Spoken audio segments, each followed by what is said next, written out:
Assalamualaikum warahmatullahi wabarakatuh. Kembali lagi di channel Berita Mistis. Untuk kisah kali ini masih ada sebuah cerita dari tulisannya Untung Prasetyo. Sebuah kisah dari perjalanan Warijan. Kisah yang berjudul Penunggu Pohon Tua Pencari Tumbal.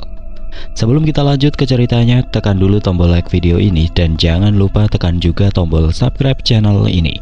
Nyalakan juga lonceng notifikasinya agar tidak ketinggalan cerita-cerita lainnya. Dan seperti apa untuk kisah kali ini? Langsung saja kita masuk ke ceritanya.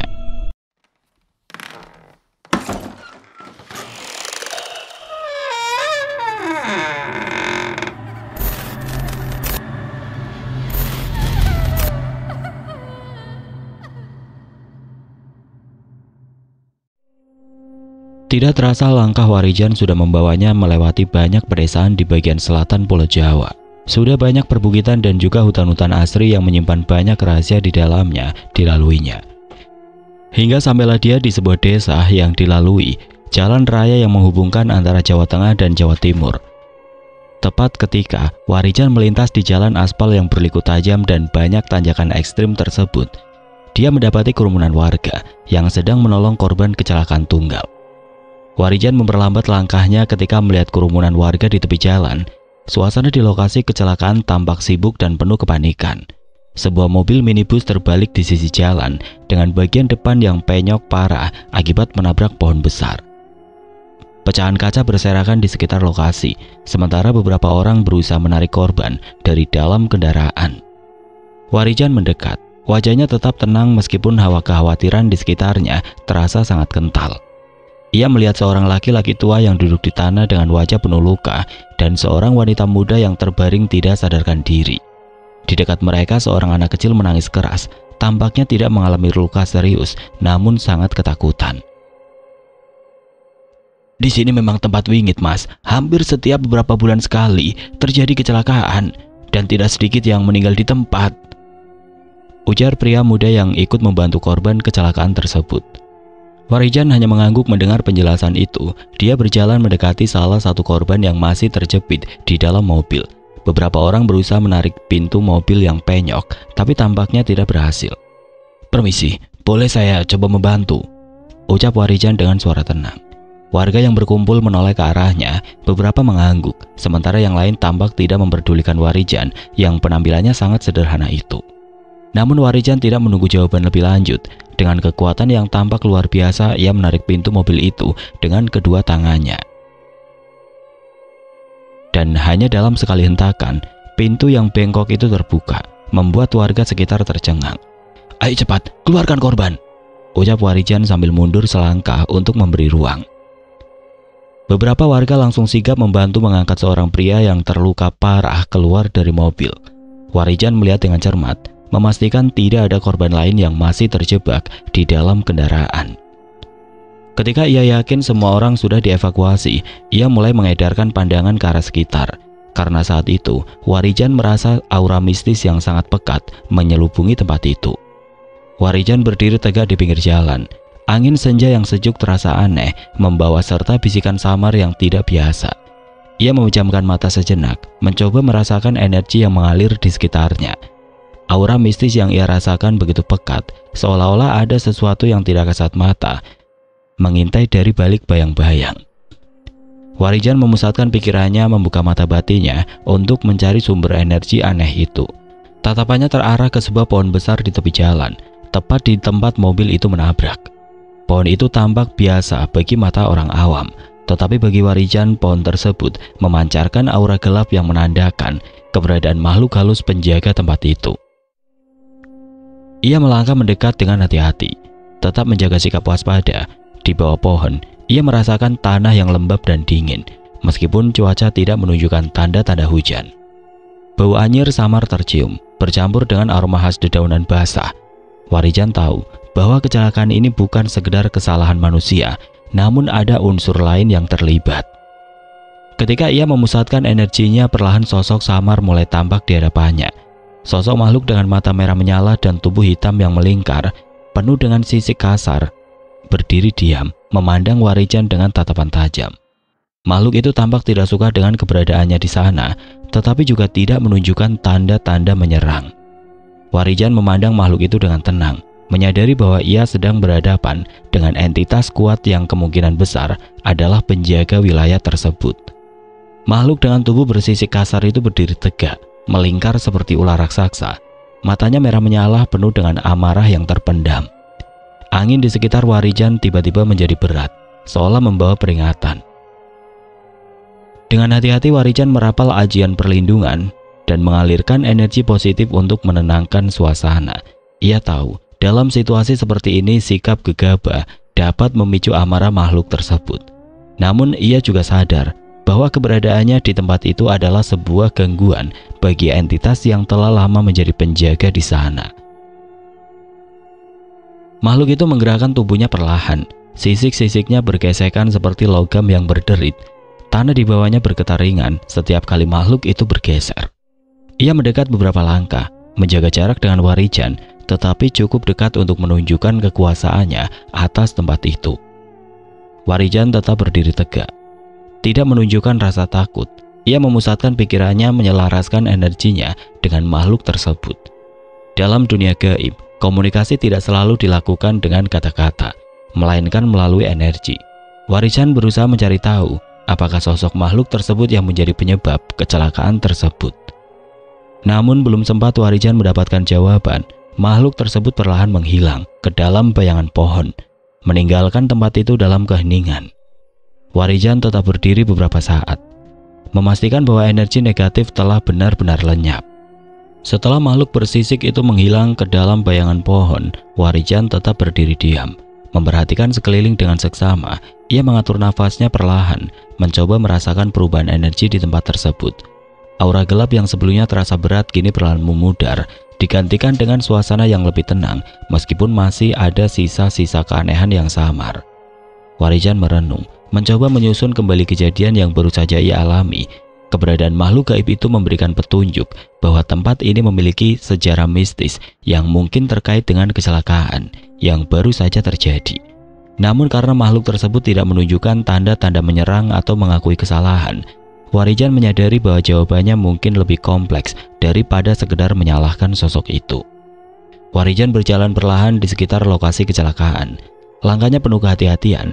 Ia memusatkan konsentrasinya pada energi yang tertinggal di tempat itu, mencoba mendeteksi apakah ada niat jahat yang tersembunyi.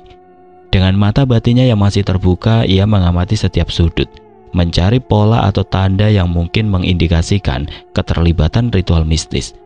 Di bawah sebuah pohon tua yang menjulang, ia merasakan energi yang sedikit berbeda. Tempat itu tampak menjadi pusat dari pusaran energi yang tidak stabil. Ia mendekat dan menemukan bahwa tanah di bawah pohon tersebut sedikit berlekuk, seolah pernah digunakan untuk sesuatu. Warijan memeriksa dengan teliti dan menemukan sisa-sisa lilin yang hampir tidak terlihat, bercampur dengan dedaunan yang sudah kering. Di dekatnya ia melihat bekas lingkaran yang samar, seolah ada sesuatu yang pernah digambar di tanah namun telah memudar.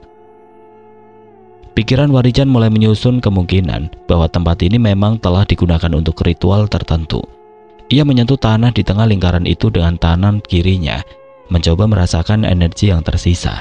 Seketika ia merasakan sensasi panas yang aneh, disusul dengan bayangan-bayangan samar tentang seseorang yang melakukan pemujaan dengan entitas yang gelap. Namun energi tersebut tidak terasa baru. Ia merasakan bahwa ritual itu telah dilakukan beberapa waktu yang lalu.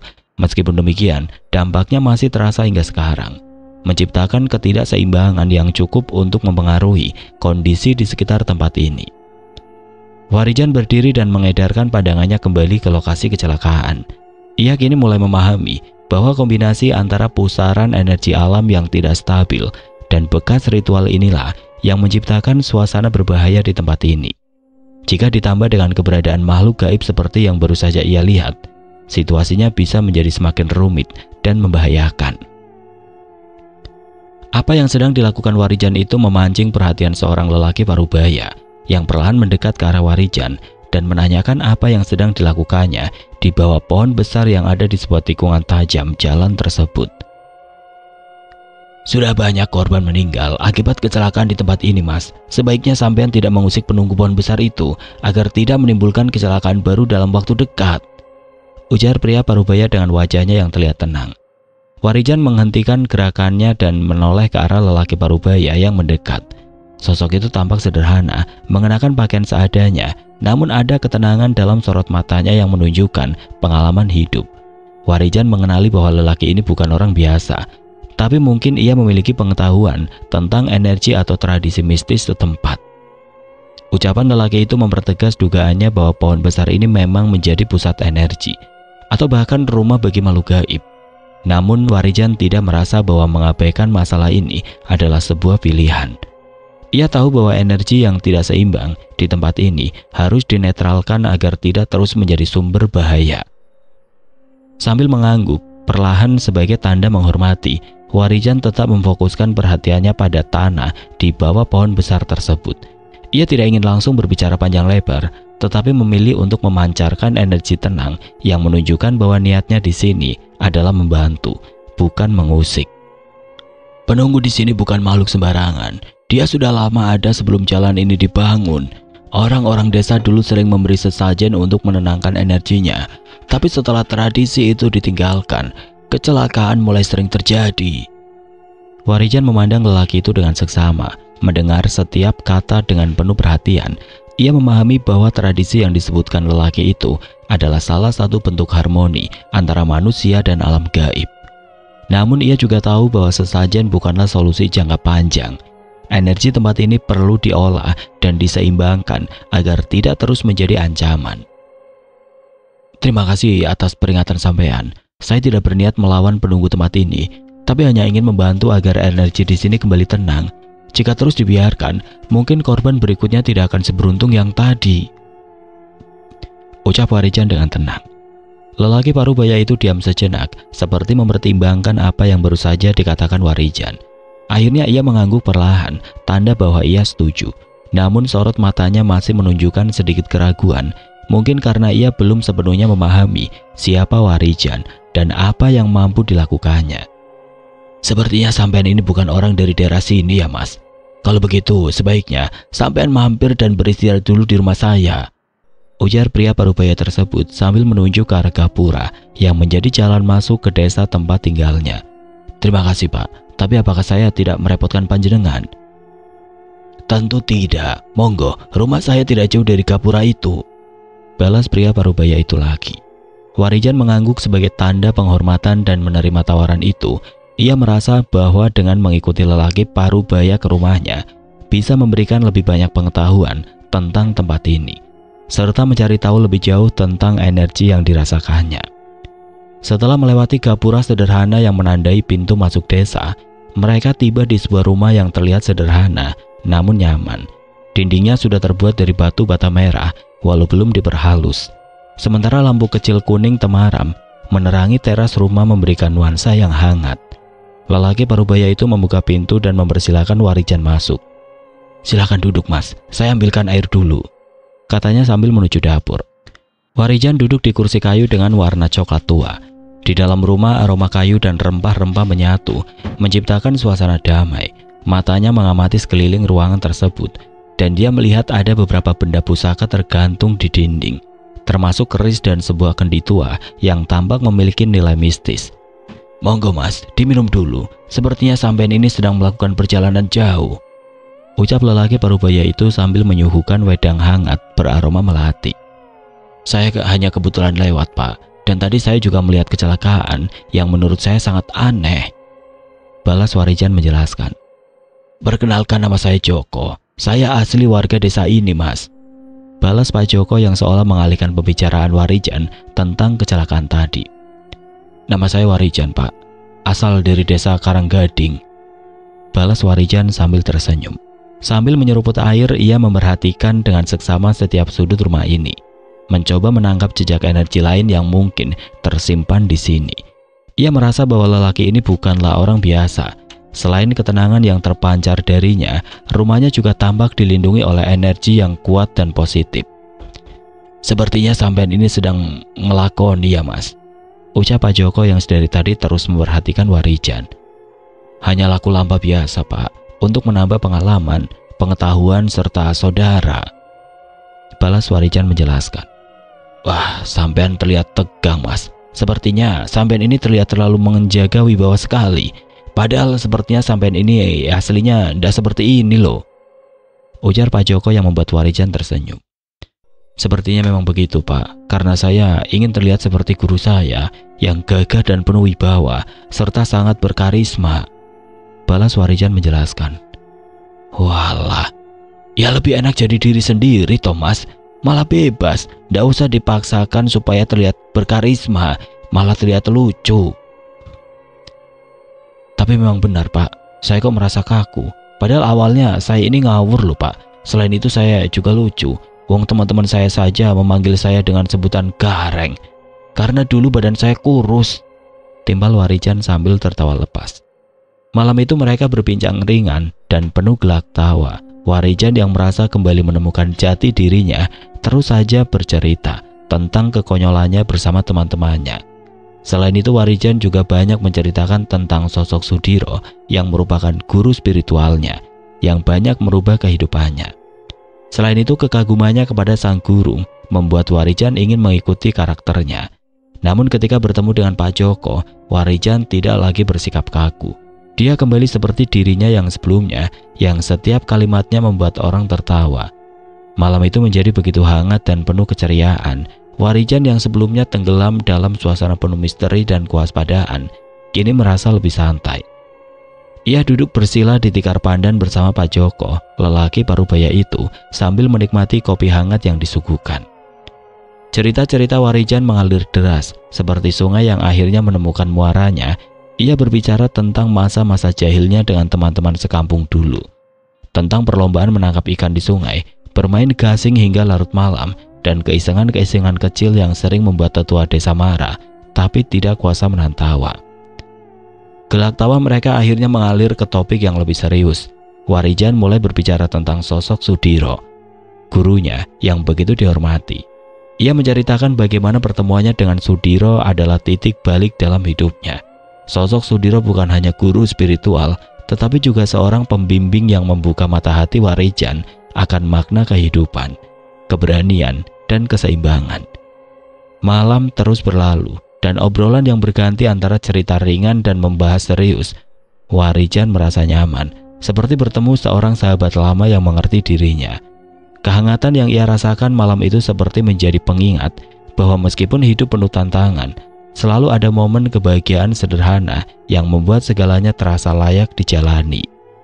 Sampean itu seperti obor Mas, kemanapun pergi dan dimanapun sampean berada, sampean mampu menerangi tanpa kehilangan cahaya sendiri, ucap Pak Joko dengan nada serius.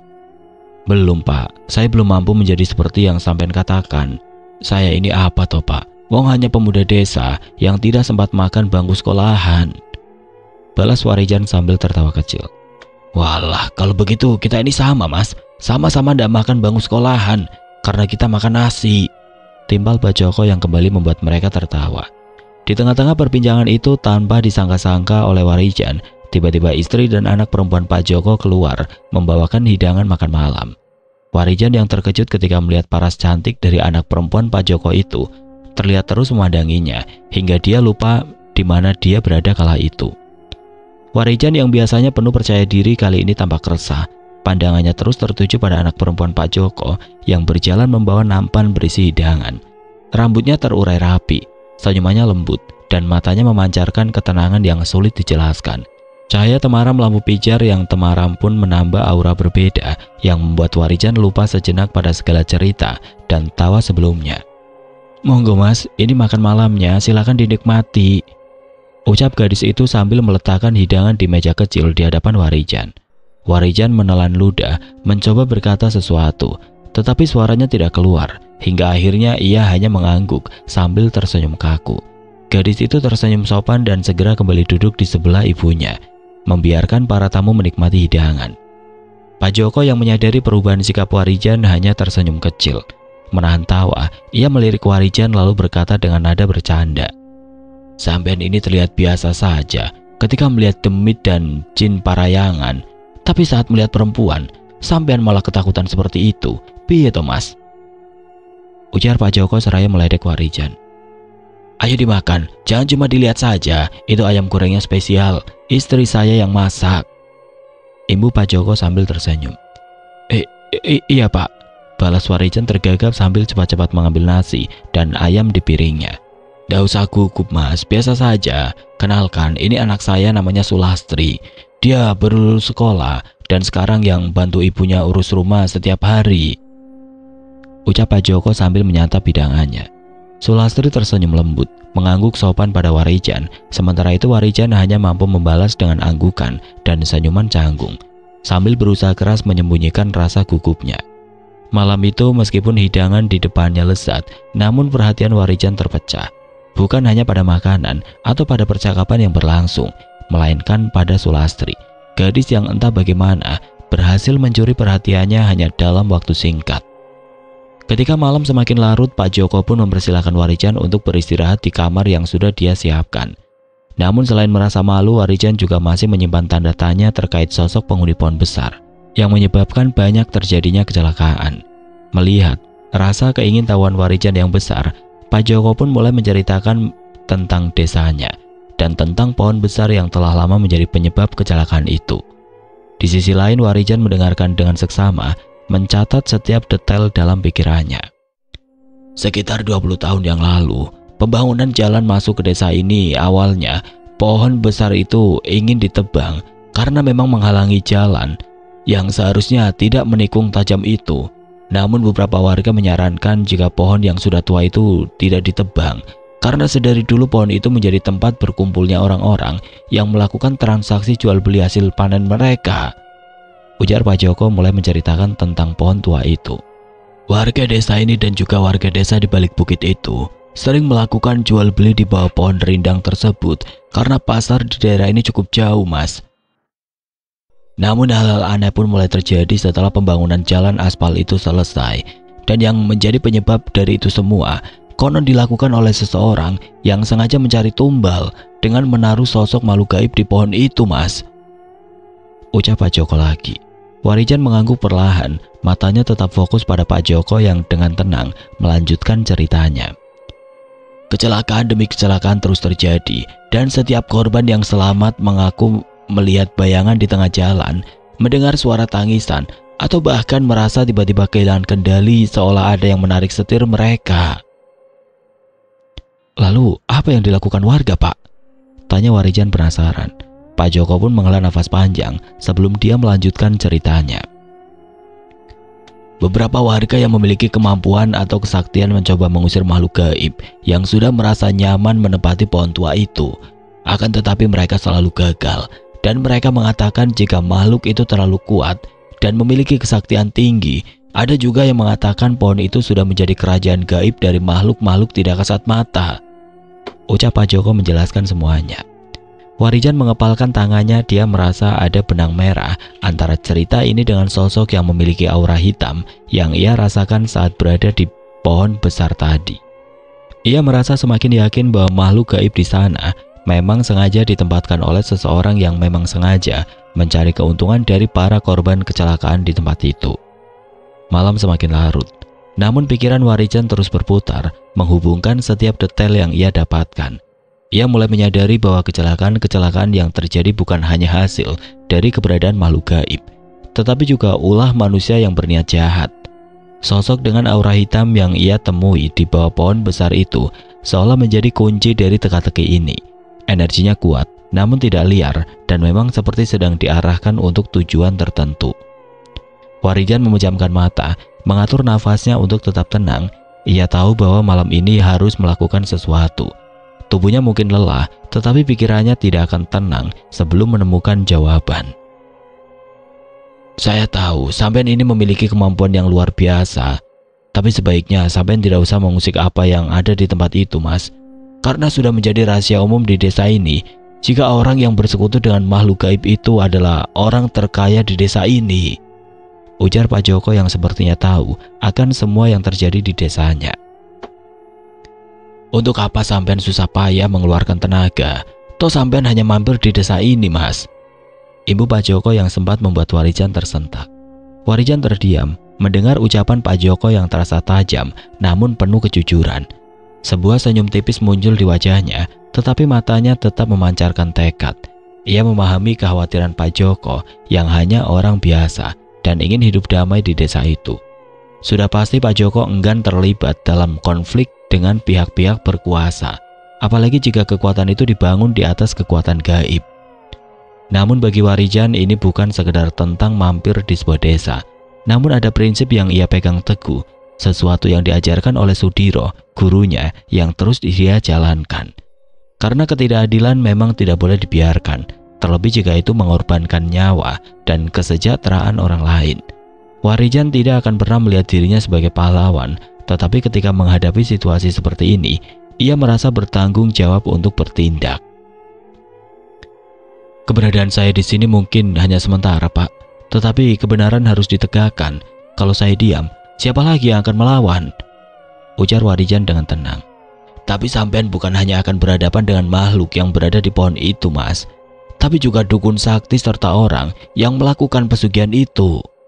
Balas Pak Joko yang mulai mengkhawatirkan keselamatan Warijan. Dan karena sampean adalah tamu saya, pasti orang-orang akan mengira saya terlibat dalam hal ini. Ibu Pak Joko yang membuat Warijan akhirnya memahami situasi yang sedang dihadapinya kala itu. Kalau begitu, saya akan pergi dari sini, Pak. Tentunya saya juga tidak ingin membuat keluarga Pak Joko berada dalam bahaya. Balas Warijan sambil menganggukkan kepalanya. Tidak diragukan lagi, sampean ini memang bukan orang sembarangan, ucap Pak Joko dengan tatapan penuh kekaguman. Kalau begitu, lakukanlah apa yang harus sampean lakukan, Mas. Semoga Gusti Kang Moho Agung memberikan kemudahan bagi sampean. Ibu Pak Joko sambil tersenyum. Walau awalnya Warijan ingin lebih lama berada di rumah Pak Joko dan ingin mengenal Sulastri lebih jauh, namun dia harus segera pergi untuk menyelesaikan permasalahan yang menyangkut keselamatan banyak orang. Setelah berpamitan dengan Pak Joko, Warijan pun melangkah pelan keluar dari rumah Pak Joko. Suasana desa yang sepi membuatnya leluasa pergi tanpa diketahui seorang pun di desa itu. Sesampainya di tikungan jalan tempat pohon tua itu berada, suasana terasa jauh lebih sunyi daripada sebelumnya. Angin malam berembus dingin, membuat daun-daun pohon besar itu bergesekan dan menghasilkan suara yang mencekam. Warijan berdiri beberapa meter di pohon itu, memusatkan pikirannya untuk merasakan energi yang mengalir di sekitarnya. Energi gelap yang sama seperti sebelumnya kini terasa lebih jelas, seolah-olah menyambut kehadirannya. Ia mengambil posisi duduk bersila di atas tanah, menutup mata, dan mulai merapalkan ajian perlindungan. Cahaya dari dalam dirinya perlahan menyebar, menerangi kegelapan yang menyelupungi pohon tersebut. Dalam keheningan itu, Warijan membuka mata batinnya, mencoba menembus tabir gaib yang melindungi makhluk tersebut. Bersamaan dengan itu, Warijan yang tidak memiliki banyak waktu, langsung mengeluarkan keris pusakanya untuk memanggil sosok Brajamusti. Dan dengan membaca beberapa bait mantra, Warijan lalu menghunus keris pusaka tersebut dari warangkanya. Saat Warijan menghunus keris pusaka Brajamusti, udara di sekitarnya terasa bergetar. Suara gemuruh pelan terdengar, seolah-olah bumi merespon kehadiran kekuatan yang besar. Dari bila keris itu muncul kilauan cahaya merah dan emas yang memancar kuat, melingkupi tubuh Warijan. Energi Brajamusti yang telah pulih sepenuhnya kini terpancar, menciptakan aura yang tidak tertandingi. Dengan penuh konsentrasi, Warijan melanjutkan ritualnya. Ia mengarahkan keris itu ke tanah di depan pohon besar, menghujamkannya dengan perlahan sembari melafalkan mantra yang kuat. Tanah di bawahnya bergetar dan perlahan muncul celah kecil di mana kabut hitam pekat keluar.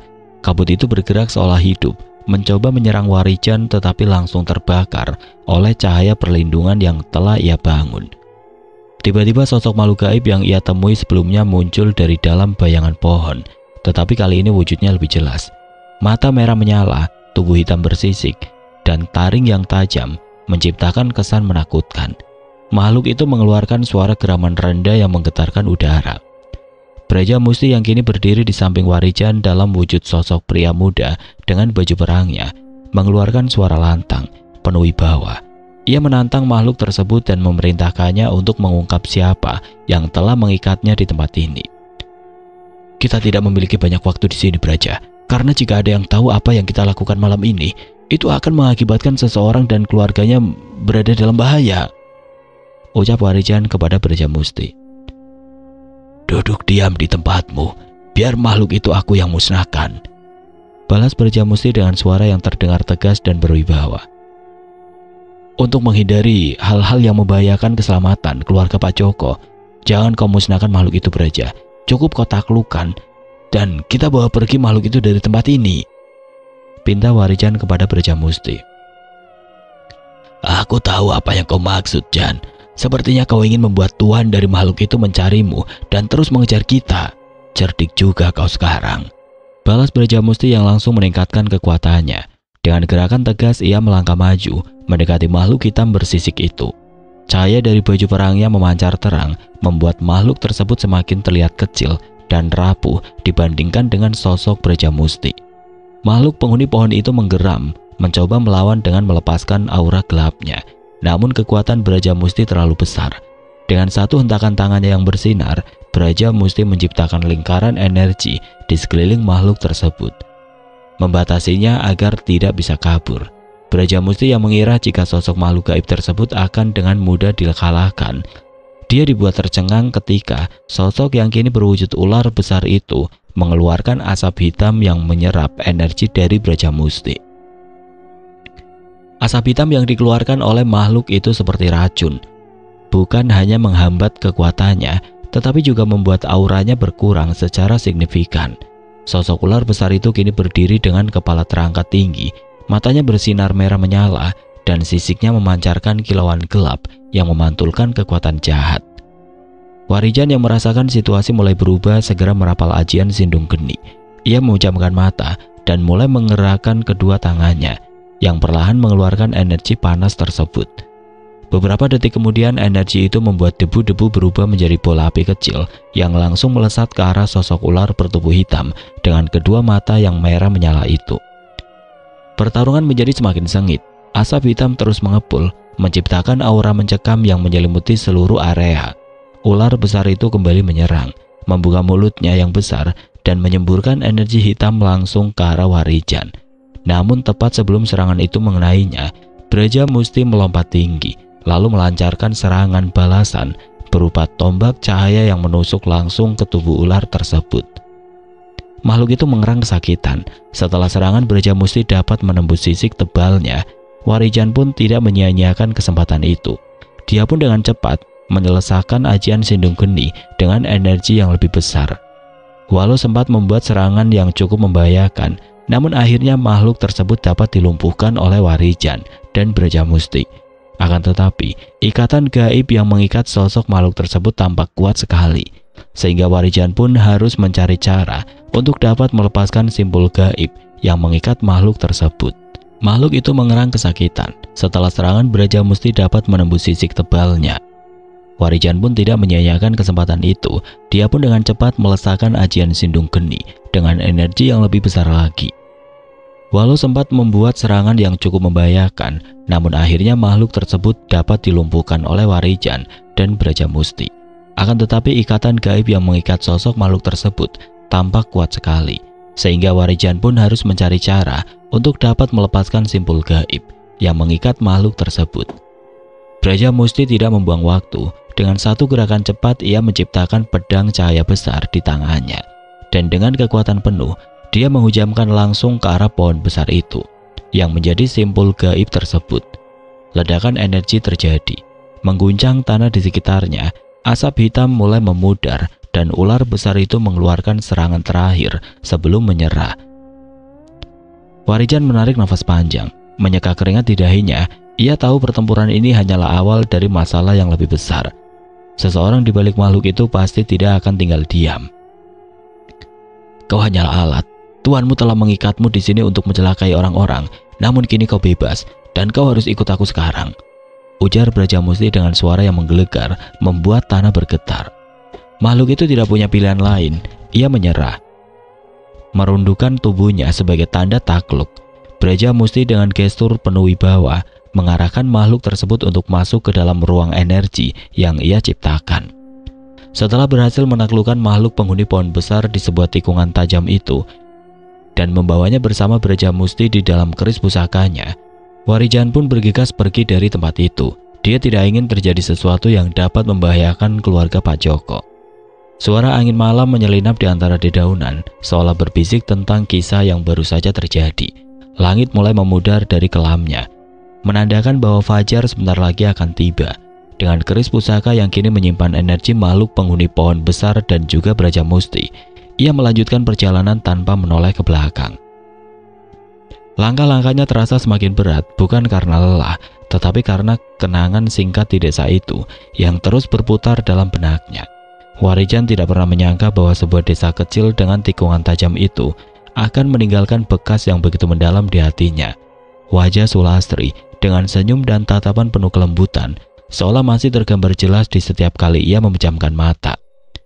Dalam perjalanannya menjelang pagi itu, Warijan berusaha mengalihkan pikirannya dari bayang-bayang wajah Sulastri. Dia mulai merenungkan misi yang masih menantinya. Energi makhluk gaib yang kini ia bawa mungkin menjadi kunci untuk membongkar misteri yang lebih besar, termasuk siapa sebenarnya dalang dari rangkaian kecelakaan tunggal di desa itu. Ia kembali mengingat ucapan Pak Joko. Jika ada yang bersekutu dengan makhluk gaib itu, orang terkaya di desa ini, maka kemungkinan besar orang tersebut bukanlah orang sembarangan. Dan dia yakin jika orang tersebut pasti akan mencarinya karena sosok makhluk pencari tumbal kekayaan itu kini ada bersamanya. Saat melewati sebuah bukit kecil, Warijan berhenti sejenak di puncaknya. Dari tempat itu ia bisa melihat desa yang baru saja ia tinggalkan. Cahaya lampu di rumah-rumah penduduk mulai redup, perlahan digantikan oleh sinar lembut mentari pagi yang mulai terbit. Dalam hati ia berdoa untuk keselamatan keluarga Pak Joko dan semua penduduk desa itu. Dalam keheningan jalan yang sunyi, Warijan merasa semakin sadar bahwa setiap pengorbanan yang ia lakukan memiliki tujuan yang mulia, yaitu untuk melindungi mereka yang tidak tahu apa yang sebenarnya terjadi di balik tirai dunia gaib ini. Takdir ini memang tidak pernah mudah, dan Warijan semakin sadar bahwa ia tidak bisa lagi hidup dalam kenyamanan. Ia sudah memilih jalan ini untuk mengungkap kebenaran, untuk menghentikan kekuatan gelap yang mengancam, dan untuk memastikan bahwa makhluk-makhluk gaib yang dipergunakan untuk menambah kekayaan dan kekuasaan tidak akan lagi mengganggu kehidupan yang damai. Namun setiap pilihan yang diambilnya itu membawa pengorbanan, dan meskipun setiap pengorbanan terasa menyakitkan, ia tetap terus melangkah. Dengan tekad yang semakin kuat, Warijan terus menapaki perjalanan panjangnya. Tidak ada jalan yang mudah, tidak ada jaminan apa yang ia lakukan akan membawa hasil yang diinginkan. Tetapi satu hal yang pasti, ia tidak akan mundur. Setiap langkahnya adalah untuk kebaikan orang lain dan untuk mengungkapkan kebenaran yang selama ini tersembunyi. Karena itulah, meskipun terasa berat, meskipun seringkali ia merasa sepi dan terasing, Warijan tahu bahwa ia tidak sendirian. Di dalam dirinya ada kekuatan yang jauh lebih besar daripada yang bisa dilihat oleh mata.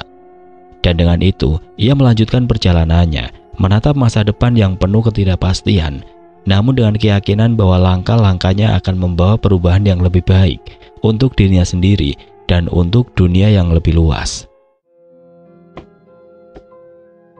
Oke teman-teman, sekian untuk kisah kali ini. Bagaimana menurut kalian tentang kisah ini? Tulis komentar kalian di kolom komentar. Dan buat teman-teman yang baru bergabung, jangan lupa untuk like, komen, share, serta subscribe channel ini. Dan nantikan kisah-kisah horor berikutnya tetap di channel Berita Mistis. Wassalamualaikum warahmatullahi wabarakatuh.